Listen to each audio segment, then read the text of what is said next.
Mindanao Eagle! Panahon na. At taga Mindanao na naman ang mamumuno sa bansang Pilipinas. Naniniwala ako kay Tatay Digong sa kanyang mga ipinangako sa bayan. Oo, tao lang tayo. Minsan, nagkakamali at nagkakasala. Pero, iba si Tatay. Kasi, may paninindigan sa bayan at may malasakit sa kabataan.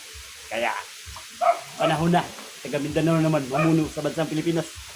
Sulit, Mindanao Eagle. Sawa na kami sa mga pangako ninyo. Kahit anong gawin nyo, kahit baliktarin nyo ang mundo, nakasulat na yan. Darating na ang anak ng Agila. At panahon na at taga-bansang Pilipinas na naman ang mamuno sa bansang Pilipinas. Ililipat naming Malacanang sa Mindanao. Baka sa langit.